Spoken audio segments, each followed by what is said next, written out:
नमस्कार दोस्तों and my dear friends, मैं हूं तिरुपति सर, आपके बायोलॉजी टीचर। लास्ट लेक्चर में मैंने आपको बताया था सेल और सेल थ्योरी के बारे में।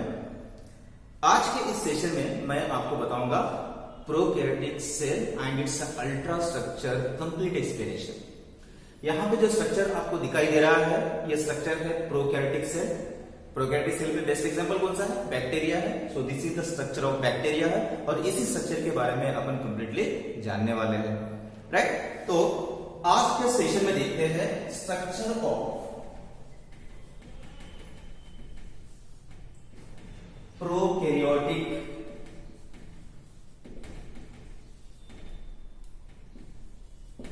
Structure of prokaryotic cell. यहां पे जो स्ट्रक्चर आपको दिखाई दे रहा है, इसमें 5 मेन कंपोनेंट्स है जिसके बारे में अपन पढ़ने वाले हैं।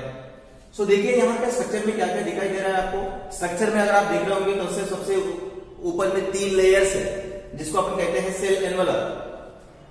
अपर लेयर, मिडल लेयर और इनर लेयर, इसको अपन कहते हैं सेल एनवेलप। सेल एनवेलप, इस सेल एनवेलप जो है 3 लेयर से बनता है, ग्लाइकोकैलिक्स, सेल वॉल और प्लाज्मा मेम्ब्रेन, राइट। अभी इसके अंदर में क्या प्रेजेंट है? Cytoplasm. This is the cytoplasm. तो सेकंड स्ट्रक्चर जिसके बारे में अपन पढ़ने वाले हैं, सेकंड कंपोनेंट जिसके बारे में अपन पढ़ने वाले हैं, that is cytoplasm, right. Third किसके बारे में पढ़ना है आपको? Ribosomes. These are the small ribosomes. Ribosomes which are the factory for protein synthesis, जहां पे प्रोटीन का सिंथेसिस होता है। अपन देखेंगे ये सारी चीजें अपन डिटेल में पढ़ेंगे। इसके बाद अपने को पढ़ना है न्यूक्लियोइड। न्यूक्लियोइड क्या है? This is the nucleoid. ये जो यहाँ पे दिख रहा है आपको, nucleoid is nothing but genetic material. ये जेनेटिक मटेरियल जो डीएनए से बनता है और इस फॉर्म में इसका ऑर्गेनाइजेशन होता है जिसको अपन न्यूक्लियोइड कहते हैं, राइट। इसके बारे में पढ़ेंगे अपन। इसके बाद है नेक्स्ट प्लाज्मिड। प्लाज्मिड अपन देखेंगे क्या होता है और ये किस तरह के सेल्स में प्रेजेंट होता है, राइट। उसके बाद यहाँ पे कुछ hairy appendages, hair like structures आपको दिखाई दे रहे हैं सरफेस पे। यहाँ पे देखिए आप, फिम्ब्रिया दिख रहा है आपको। फिम्ब्रिया के अलावा यहाँ पे पिलाई है। देन यहाँ पे अगर आप देख रहे होंगे फ्लैजेलम, ये जो हॉर्स टेल लाइक स्ट्रक्चर, घोड़े का जो पूंछ होता है, तो it looks similarly to that of horse tail. ये देखिए आप, जिसको अपन कहते हैं फ्लैजेलम। इसके वजह से बैक्टीरिया मोटाइल होता है। मोटाइल मतलब एक जगह से वो दूसरी जगह पे जा सकता है, जिसका लोकोमोशन हो सकता है फ्लैजेला की वजह से, राइट। तो हर एक चीज अपन डिटेल में पढ़ेंगे। सो आइए, सबसे पहले कंपोनेंट जिसके बारे में अपने को पढ़ना है वो है सेल एनवेलप। क्या है सबसे पहले? Cell envelope. Cell envelope. Cell envelope is a complex structure. It consist of 3 layers. ये जो आप देख रहे हो इसको अपन कहते हैं cell envelope. Cell envelope 3 layer से बनता है। कौन कौन से? सबसे पहला होता है ग्लाइकोकैलिक्स। सबसे पहला आता है ग्लाइकोकैलिक्स। ग्लाइकोकैलिक्स कॉम्प्लेक्स नेचर होता है जो मैक्रोमोलिक्यूल से बनता है। देखिए यहाँ पे नाम में ही दिया है ग्लाइको मतलब क्या? Carbohydrates. So it consist of carbohydrates as well as some protein molecule. So glycocalyx is the outermost layer। ये जो outermost layer आपको दिखाई दे रहा है, इस outermost layer को अपन कहते हैं glycocalyx, जो कार्बोहाइड्रेट्स और प्रोटीन से बनता है। ये glycocalyx का जो लेयर है, ये स्मूथ भी होता है और टफ भी होता है। जब ये स्मूथ होता है तो इसको अपन कहते हैं स्लाइम लेयर। जब ये स्मूथ होता है तो इसको अपन कहते हैं स्लाइम लेयर। जब ये टफ होता है, जब इसका कवरिंग टफ होता है, तो इसको अपन कहते हैं कैप्सूल।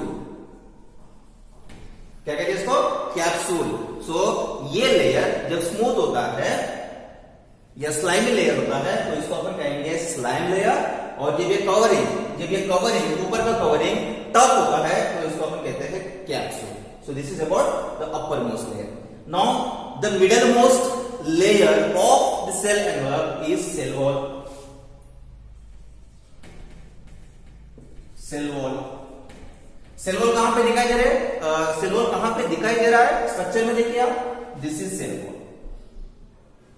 मिडल मोस्ट लेयर जो कि थिक होता है, थोड़ा सा मोटा होता है। So cell wall is thick in nature and it consists of cell wall is thick in nature. It consists of peptidoglycan. Peptidoglycan chemical substance है. पेप्टिडो मतलब पेप्टाइड प्रोटीन, ग्लाइकॉन मतलब कार्बोहाइड्रेट्स. सो ये प्रोटीन्स और कार्बोहाइड्रेट्स से मिलकर बना है. सो पेप्टिडोग्लाइकॉन कंपोजिशन होता है ग्राम पॉजिटिव बैक्टीरिया में. बैक्टीरिया भी दो तरह के हैं, एक होता है ग्राम पॉजिटिव और एक होता है ग्राम निगेटिव बैक्टीरिया. सो ग्राम पॉजिटिव और ग्राम निगेटिव जो है ये मैं आपको अलग से मैं आपको बताऊंगा कि पॉजिटिव स्टेनिंग क्या होता है और निगेटिव स्टेनिंग क्या होता है. अभी के लिए आपको इतना ध्यान में रखना है कि ग्राम पॉजिटिव बैक्टीरिया का जो सेल वॉल है वो पेप्टिडोग्लाइकॉन से बनता है और ग्राम निगेटिव बैक्टीरिया जो है, ग्राम निगेटिव बैक्टीरिया इसका कंपोजिशन जो है वो म्यूरिन होता है. Murein. So gram positive bacteria का सेल वॉल पेप्टिडोग्लाइकॉन से बनता है, ग्राम निगेटिव बैक्टीरिया का म्यूरिन से बनता है. This is the chemical composition of cell wall. Right. अभी ग्राम पॉजिटिव और ग्राम निगेटिव बैक्टीरिया क्या होते हैं? ग्राम पॉजिटिव बैक्टीरिया वो बैक्टीरिया होते हैं वो ग्राम स्टेनिंग मतलब जब अपन डाई ऐड करते हैं बैक्टीरिया में तो वो डाई को पकड़ के रखते हैं. सो जो बैक्टीरिया जो डाई को पकड़ के रखता है उसको अपन ग्राम पॉजिटिव बैक्टीरिया कहते हैं. ग्राम निगेटिव बैक्टीरिया क्या होता है? जब इन बैक्टीरिया का ग्राम स्टेनिंग किया जाता है. स्टेनिंग मतलब स्टेन कलर, जब इसमें कलर डाला जाता है, जब बैक्टीरिया उसको पकड़ के रखता है तो ग्राम पॉजिटिव बैक्टीरिया, अगर वो नहीं पकड़ के रखता है तो वो ग्राम निगेटिव बैक्टीरिया है. राइट. तो ये दो तरह के बैक्टीरिया होते हैं. So depending on the bacteria cell wall का कंपोजिशन भी चेंज होता है. ग्राम पॉजिटिव में पेप्टिडोग्लाइकॉन और ग्राम निगेटिव में म्यूरिन. अभी सेल वॉल का काम क्या है बैक्टीरिया में? अगर आप देख रहे होंगे cell wall it will provide the strong support to the whole structure. ये पूरे स्ट्रक्चर को स्ट्रेंथ प्रोवाइड करता है, रिजिडिटी प्रोवाइड करता है और उसका अपना एक शेप मेंटेन करता है. देखो यहाँ पे बैक्टीरिया का अपना एक शेप है. अब ये शेप मेंटेन होता है, अपना एक शेप ये मेंटेन करता है. राइट. सो ये ग्राम पॉजिटिव बैक्टीरिया हो या ग्राम नेगेटिव बैक्टीरिया हो, उसमें जो मैंने आपको केमिकल कंपोजिशन बताया है, जैसे कि ग्राम पॉजिटिव में पेप्टिडोग्लाइकॉन है, ग्राम नेगेटिव में म्यूरिन है. Is it clear? अभी सेल वॉल का काम क्या बताया मैंने? Cell wall it will provide strong structural support. ये पूरे शेप को मेंटेन करता है और पूरे सेल को एक स्ट्रॉन्ग सपोर्ट प्रोवाइड करता है. Is it clear? This is the function of cell wall. Next, अभी सेल वॉल के अंदर में एकदम innermost layer, the innermost layer is called plasma membrane. जो अंदर का लेयर है, अंदर का लेयर आपको दिख रहा है, दिस इनर लेयर, इसको अपन कहते हैं प्लाज्मा मेम्ब्रेन. नेक्स्ट, अब ये प्लाज्मा मेम्ब्रेन किससे बनता है? प्लाज्मा मेम्ब्रेन मेनली ये फॉस्फोलिपिड से बनता है. Plasma membrane which is the innermost layer, this innermost layer it is made up of phospholipids. ये लिपिड से बनता है. राइट. अब इसका काम क्या है? इस plasma membrane will mainly helps in intercellular transportation. जैसे बाहर से कोई चीज अंदर की ओर आ रही है या दो सेल्स के बीच में अगर ट्रांसपोर्टेशन करना है, फॉर एग्जाम्पल कोई भी चीज अगर बाहर से अंदर की ओर आ रही है, अंदर की ओर, तो ये सेल मेम्ब्रेन है वो उसको अंदर लेने का काम कौन करता है? ये सेल मेम्ब्रेन. तो सेल मेम्ब्रेन सेलेक्टिवली परमेएबल होता है. मतलब कोई भी चीज, अभी आपको पता है कि सेल को क्या चाहिए होता है? उसको न्यूट्रिएंट्स चाहिए होते हैं. राइट. उसको न्यूट्रिएंट्स चाहिए होते हैं. सो जो भी न्यूट्रिएंट्स उसको चाहिए होते हैं वो बाहर से अंदर की ओर लेगा. तो वो किसके थ्रू लेगा? वो सेल मेम्ब्रेन के थ्रू लेगा. Is it clear? तो सेल मेम्ब्रेन जो है ये सेलेक्टिवली परमेएबल होता है जो इंट्रासेलुलर या इंटरसेलुलर ट्रांसपोर्टेशन कराता है. Is it clear? So this is the main function of the plasma membrane, जो कि इंटरनल होता है, जो कि इंटरनल लेयर है, सबसे अंदर का लेयर. सो इन तीनों लेयर को मिला के अपन कहते हैं cell envelope. This is the first component. Second component की बात करते हैं अपन. राइट. यहां तक क्लियर है ऑल्सो? अब द नेक्स्ट कंपोनेंट क्या है बेटा? Second is cytoplasm. Second is cytoplasm. अब ये साइटोप्लाज्म क्या है? Cytoplasm is this semi solid ground substance. यहां पे अंदर में जो होता है cytoplasm. What is cytoplasm?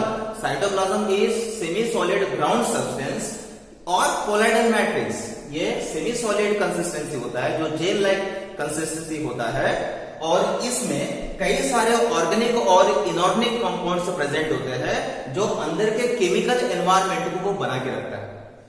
What I am saying, cytoplasm एक सेमी सॉलिड फ्लूइड कंसिस्टेंसी का होता है, उसमें ऑर्गेनिक और इनऑर्गेनिक कंपाउंड्स होते हैं जो अंदर के केमिकल एनवायरनमेंट को मेंटेन करता है। Is it clear? अभी इसके अलावा साइटोप्लाज्म में क्या क्या चीजें दिखाई दे रही है आपको?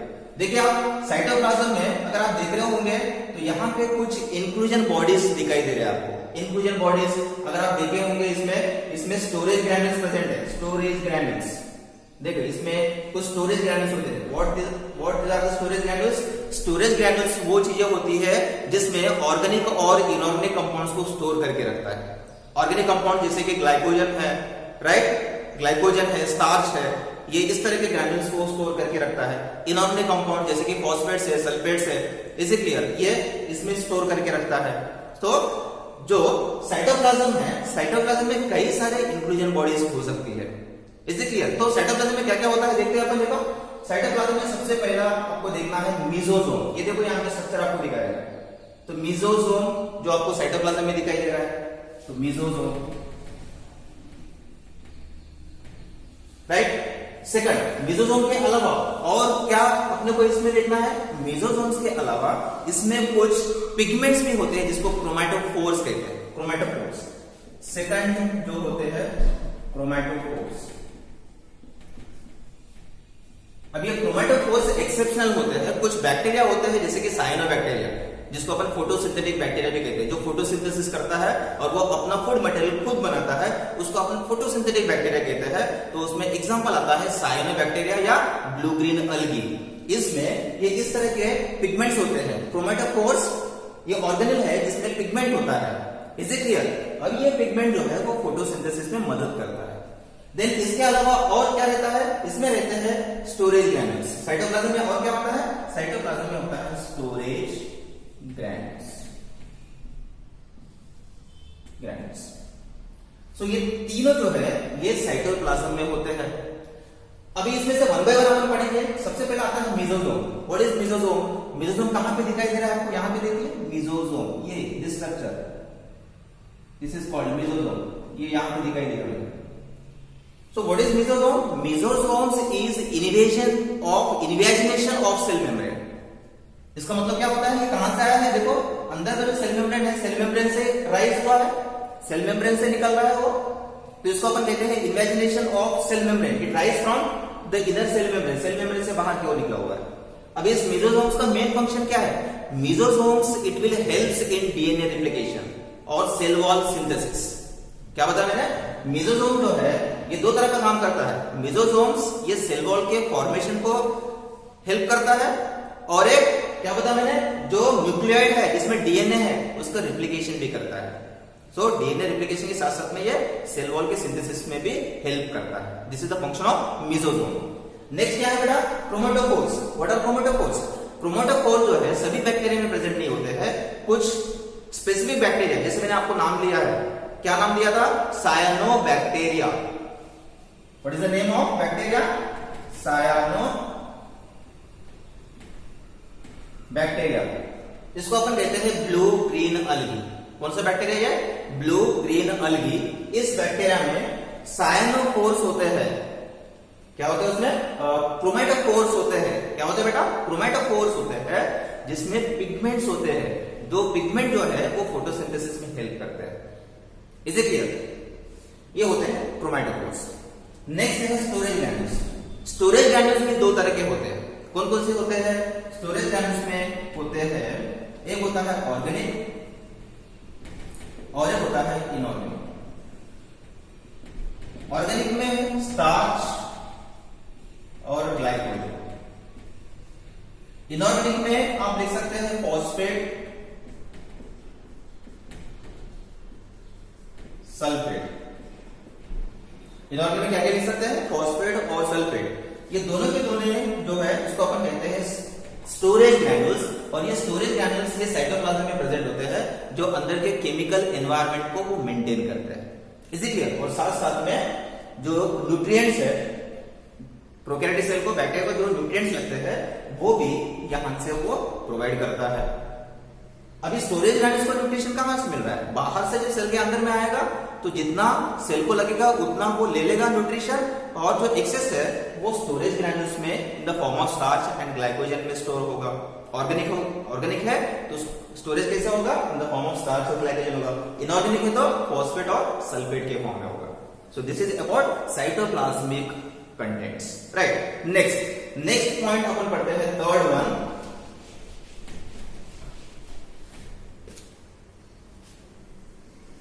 राइबोसोम। राइबोसोम कहां पे दिखाई दे रहा है? यहां पे देखिए आप। So these are the ribosomes. So what the ribosomes are? Ribosomes are the cytoplasmic component, जो साइटोप्लाज्म में प्रेजेंट होते हैं, राइट। अभी राइबोसोम्स इन प्रोकैरियोटिक सेल ये 70S टाइप के होते हैं। कौन से टाइप के होते हैं? 70S। S मतलब स्वेडबर्ग यूनिट। ये यूनिट होता है जो राइबोसोम्स के पार्टिकल्स को मेजर करने के लिए यूज किया जाता है। 70S टाइप ये दो सब यूनिट से बनता है। दो सब यूनिट्स कौन कौन से है? 50S and 30S। ये दो सब यूनिट्स है। सब यूनिट मतलब A सब यूनिट एंड B सब यूनिट। लार्ज सब यूनिट को अपन कहते हैं 50S, स्मॉलेस्ट सब यूनिट को अपन कहते हैं 30S। तो 50S और 30S जब ये दोनों को पैक किया जाता है तो उसका जो पार्टिकल साइज है वो थोड़ा सा कम दिखता है, then it become 70S। Question अलग हो सकता है, sir 50S plus 30S 80S होता है, लेकिन आपने यहाँ पे 70S टाइप लिखा है। तो इसका मतलब क्या है? जब दो अलग अलग चीजें जब इंडिविजुअली अपन देखते हैं तो इसका मेजरमेंट ज्यादा आएगा, इसका मेजरमेंट ज्यादा आएगा।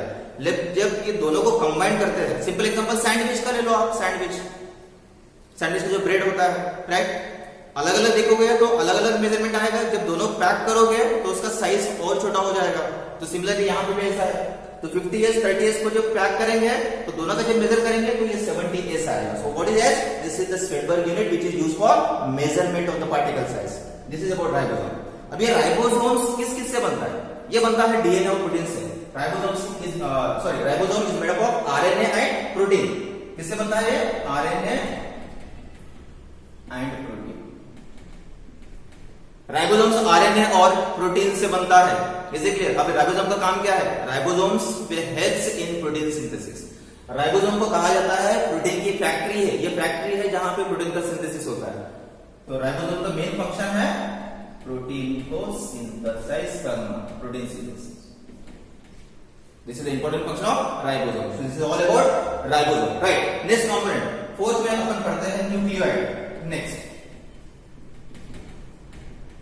न्यूक्लियोइड कहां पे दिख रहा है? सो दिस इज कॉल्ड न्यूक्लियोइड। इस पोर्शन को अपन कहते हैं nucleoid. What is nucleoid? Nucleoid is the genetic material. क्या है न्यूक्लियोइड? न्यूक्लियोइड जेनेटिक मटेरियल है जो डीएनए से बनता है और ये डबल स्टैंडर्ड सर्कुलर फॉर्म में होता है। It is a double standard circular form. Bacteria में जो डीएनए या जेनेटिक मटेरियल है वो इस फॉर्म में होता है जिसको अपन न्यूक्लियोइड कहते हैं, जबकि यूकैरियोटिक सेल में वो क्रोमोसोम्स के फॉर्म में होता है। वहां पे जीन है, डीएनए है, कॉइल्ड फॉर्म में प्रेजेंट होगा और एक बंडल ऑफ थ्रेड में फॉर्म होगा, राइट। उस बंडल ऑफ थ्रेड को अपन कहते हैं क्रोमोसोम्स। ये यूकैरियोटिक सेल में। लेकिन प्रोकैरियोटिक सेल में कौन से फॉर्म में होता है? ये न्यूक्लियोइड के फॉर्म में होता है, जो कि सर्कुलर फॉर्म में होगा, जो कि डबल स्टैंडर्ड है। तो इस डबल स्टैंडर्ड सर्कुलर डीएनए को अपन कहेंगे न्यूक्लियोइड। Is it clear? तो ये आपको ध्यान में रखना है। प्रोकैरियोटिक सेल में जेनेटिक मटेरियल कौन से फॉर्म में होता है? न्यूक्लियोइड के फॉर्म में। सो this is this component. Is it clear? Then next one, fifth one is called plasmid. Plasmid कहां पे दिखाई दे रहा है? This is called plasmid. So plasmid क्या है? Plasmid is extra chromosomal. मतलब इस क्रोमोसोम के अलावा ये एक्स्ट्रा में प्रेजेंट है, इसलिए अपन कहते हैं extra chromosomal circular DNA. What it is called? Extra chromosomal circular DNA. So ये plasmid is extra chromosomal circular DNA।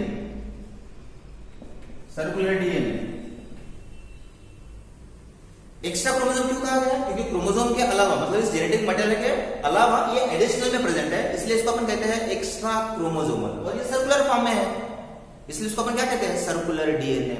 अब इसका फंक्शन क्या है? इसका फंक्शन है एंटीबायोटिक को रेजिस्ट करना। अब ये एंटीबायोटिक रेजिस्टेंस क्या होता है? मैं आपको सिंपल एग्जांपल बताऊं। जब कोई बंदा बीमार होता है तो मेडिसिन लेता है, जब वो डॉक्टर के पास जाता है तो डॉक्टर प्रिस्क्रिप्शन लिख के देता है और वो मेडिसिन लिख के देता है। अगर उसमें एंटीबायोटिक्स है तो एंटीबायोटिक्स जब वो लेता है, राइट, तो अगर उस बंदे को बैक्टीरियल इन्फेक्शन हुआ है जिसके वजह से वो एंटीबायोटिक्स ले रहा है, सो कभी कभी क्या होता है, बैक्टीरिया उस एंटीबायोटिक्स के खिलाफ वो रेजिस्टेंस पैदा करता है, उस एंटीबायोटिक्स के खिलाफ वो प्रतिरोधक क्षमता वो डेवलप कर लेता है। और वो किसके वजह से आता है, ये इस प्लाज्मिड की वजह से आता है। तो प्लाज्मिड की वजह से बैक्टीरिया वो उस एंटीबायोटिक के खिलाफ रेजिस्टेंस डेवलप करता है, जिसके वजह से वो इन्फेक्शन जल्दी ठीक नहीं होता है। Is it clear? So it is because of plasmid. So this is about plasmid. उसके बाद अभी कुछ यहाँ पे सरफेस के ऊपर जो है यहाँ पे हेयरी अपेंडेजेस दिख रहे हैं, हेयर लाइक स्ट्रक्चर्स आपको दिखाई दे रहे हैं, यहाँ पे दिखाई दे रहा है, यहाँ पे दिखाई दे रहा है। Is it clear? तो यहाँ पे जो स्ट्रक्चर आपको दिखाई दे रहा है इसको अपन कहते हैं फ्लैजेला या फ्लैजेलम। What is flagellum? दो तरह के बैक्टीरिया होते हैं, एक होता है मोटाइल और एक होता है नॉन मोटाइल। मोटाइल का मतलब होता है मूवमेंट, जो बैक्टीरिया जिसके पास मूवमेंट होता है उसको अपन मोटाइल बैक्टीरिया कहते हैं। सो मूवमेंट कब करता है, जब उसके पास फ्लैजेला या फ्लैजेलम होगा तभी वो बैक्टीरिया मोटाइल होता है और वो मूवमेंट कर सकता है। देन नॉन मोटाइल बैक्टीरिया किसको कहते हैं? नॉन मोटाइल बैक्टीरिया वो बैक्टीरिया होता है जिसके पास फ्लैजेलम ये चीज नहीं होता है, फ्लैजेलम नहीं होता है, that is non motile bacteria. Is it clear? ये हो गया फ्लैजेलम के बारे में। अभी नेक्स्ट है फिम्ब्री और पिलाई। अभी फिम्ब्री और पिलाई जो है, ये जो यहाँ पे सरफेस स्ट्रक्चर आपको दिख रहे हैं इसको अपन कहते हैं फिम्ब्री या fimbria. Is it clear? Fimbriae जो है ये प्लूरल हो गया, फिम्ब्रिया सिंगुलर हो गया। सो फिम्ब्री, सो ये जो हेयरी अपेंडेजेस आपको यहाँ पे दिख रहे हैं इसको अपन कहते हैं फिम्ब्री। अभी फिम्ब्री का मेन रोल क्या है? Fimbriae it mainly helps in attachment on the surface. अगर कोई सरफेस पे, सेल के सरफेस पे अगर बैक्टीरिया को अटैच होना है तो ये किसके मदद से अटैच होगा यहाँ पे? तो that adhesion is because of the fimbria.